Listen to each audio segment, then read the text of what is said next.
scholarship. All right, so let's talk about your options here. Let me just start off the bat with Move On When Ready. How many are familiar with Move On When Ready? All right, it used to be called dual enrollment. And basically what it is you can take a college class and put it into your daily schedule, and it's really flexible, and you earn college credit at the same time you're earning high school credit. And the most popular one that I see at the high school is like your freshman lit comp 1 and 2. We call that 1101, and that can take the place of your senior lit. And so you're taking the senior class, and you're getting your senior Brit lit done, and you're getting that freshman lit done, okay? Now here's the thing, when you register tomorrow, if you choose to do Move On When Ready, that's great, but we're not letting any students register for Move On When Ready. You're going to sign up for classes as if you plan to be on campus full-time, because we're not opening up Move On When Ready registration until after March the 20th, and it takes a while to get all that paperwork done and turned in and approved and make sure there's seat space in the classes for you. And so I will work with Ms. Escamilla to help make sure those students who are interested in that get those applications filled out. But in terms of tomorrow, pretend you're going to take everything on campus, okay? All right, so look at your language arts sequence, and I kind of highlighted 10th grade in orange, and this should just tell you, look at which class you took this year. You have 3 different options, and this is not your course guide, so you might want to look at the slide. All right, so 9th grade, if you took general 9th grade lit, the next logical sequence is what? 10th grade lit, right? If you took advanced 9th lit, the logical next sequence would be to do advanced 10th lit. If you took honors, then you can take honors lit. Now, how will you know if it's good for you to move from one level of rigor to another? Well, I don't know, because I don't see your grades. So you're going to ask and talk with your homeroom advisors. You're going to speak with Ms. Escamilla. So, for example, if you're in advanced and you're like, you know, I'm getting a 90, I'm doing really good in here, it's my favorite subject. Why can't I do honors? There's no reason why you can't, but you just need to talk with them to make sure that's approved, okay? We'd love to have you take those higher level of rigor classes. So check out your math. In 9th grade, if you completed analytic geometry, and some of you did coordinate algebra and analytic geometry this school year, so you kind of had that year long. There's just a few of you that did that. You're going to take advanced algebra as a 10th grader.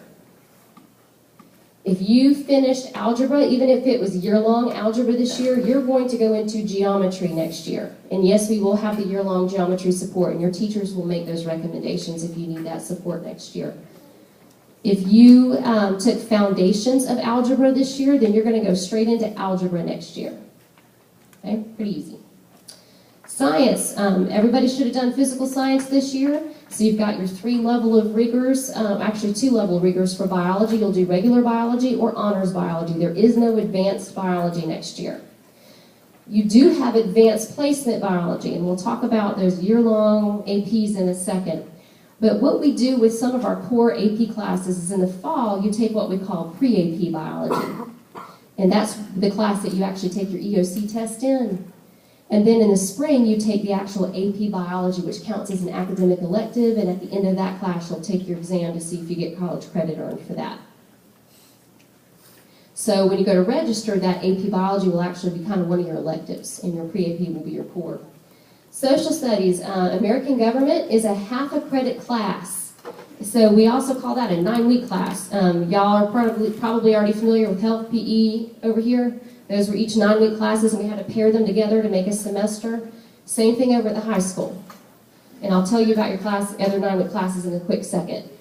We do have Honors American Government. This is also a 9-week class. Now, this is where it gets confusing.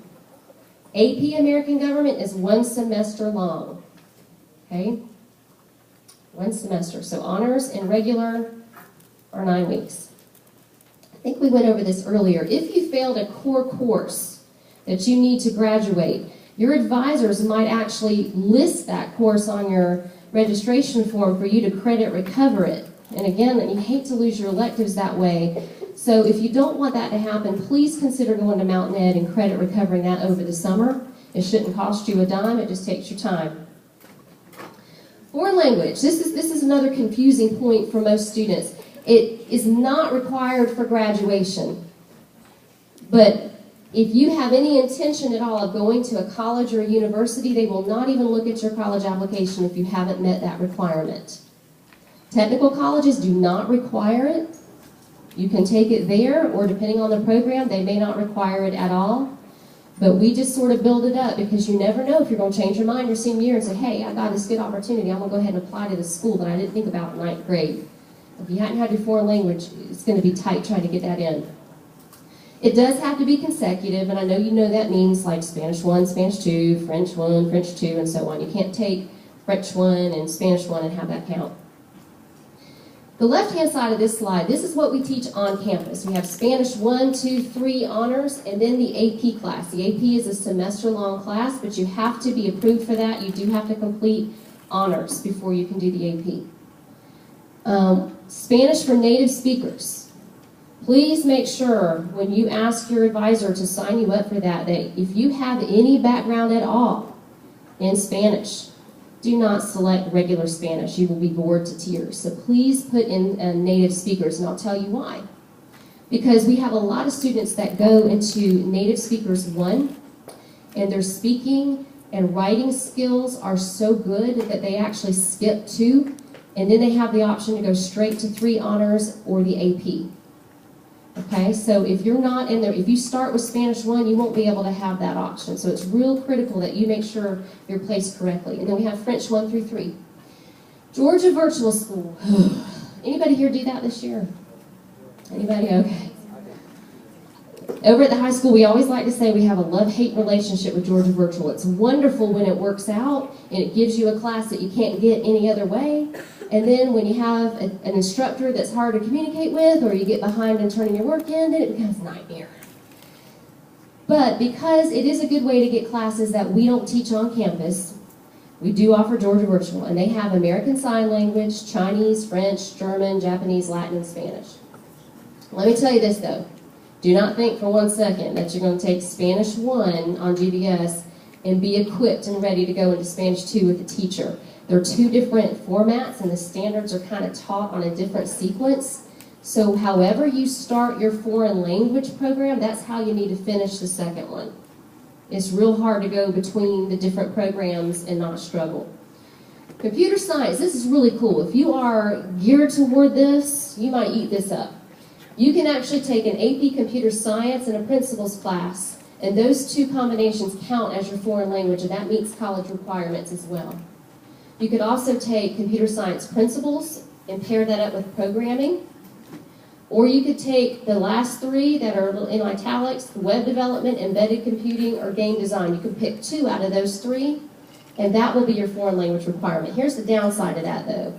We don't teach them on campus, so you have to either get them through Move On When Ready programs or through Georgia Virtual. But that is a great option. We've had 3 students this year do the AP, and it's worked out really well.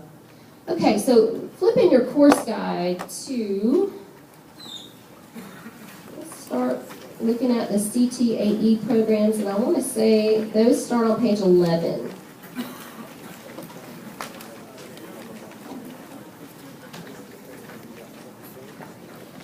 Is completing a pathway required for graduation? Anybody know?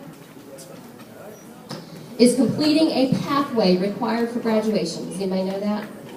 Okay. We got a lot of seniors that don't know that either. It's actually not. And so then the next question must be saying, well, why do we have them if it's not required? What's the deal? So here's the deal. It gives you an opportunity to take a sequence of 3 classes that build on each other. And it's intended to give you a little depth of knowledge that most people don't have, and it helps you decide, is this what I want to major in college? Is this what I want to go into the workforce and do right after college? Because some of these programs are available through Move On When Ready, and you can actually get your state licensure earned while you're in high school and be ready for work with a with a diploma or certificate program by the time you get your diploma, which is really cool. These are the pathways that are offered on campus out of all the ones that are offered in the state of Georgia. So when you study this course guide, you can see usually the sequence of 3 classes that you would need to take.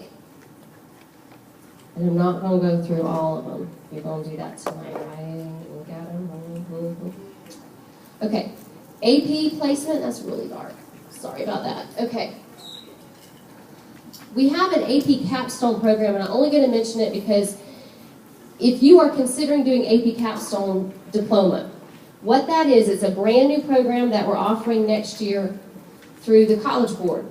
And so as a junior, you would take your AP Lang, and then you would take a seminar class. And then your senior year, you would take AP Lit and Research. And along with 4 other AP classes, and if you score 3 or higher on all those exams, you get a special diploma, which makes colleges really happy. It really just kind of segues right into some Division I schools.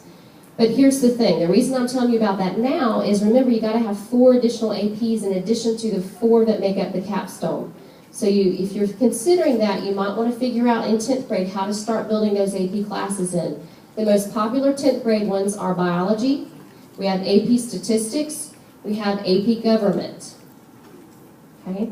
There are some other ones up here, and those are in your book on the back side, page 18 and 19. You take a look with me, please.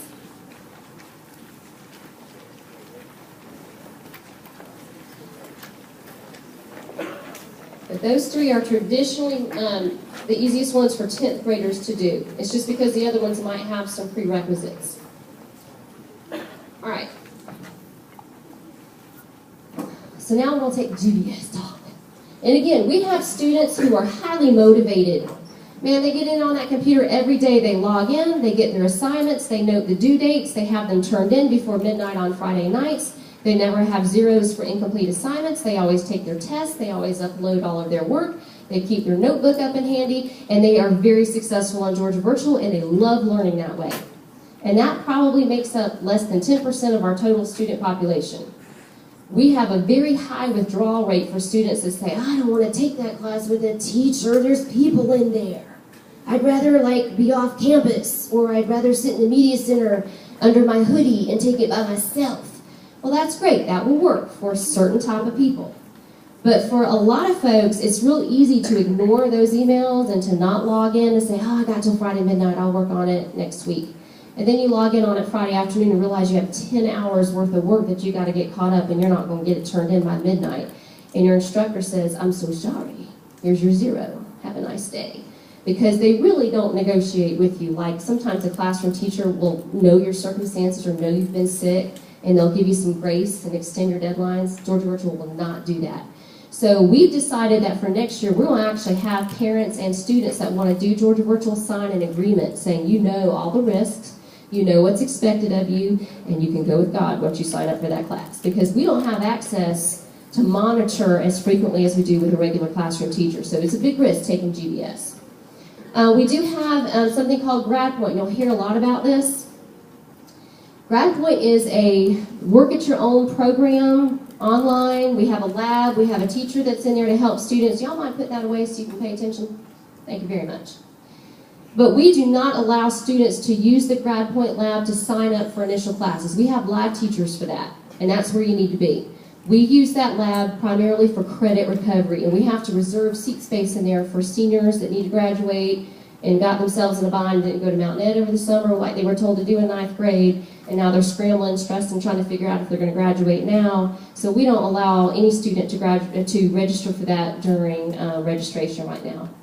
So again, we already mentioned that. Let's talk about this too, this stuff right here.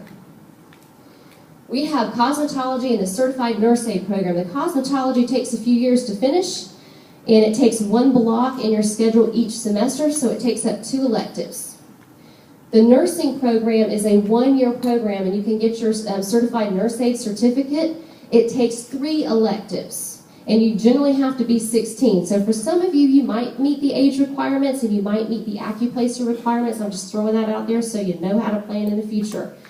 But these are 2 programs through Move On When Ready that you can get some state licensure in at the same time you're working on your high school diploma.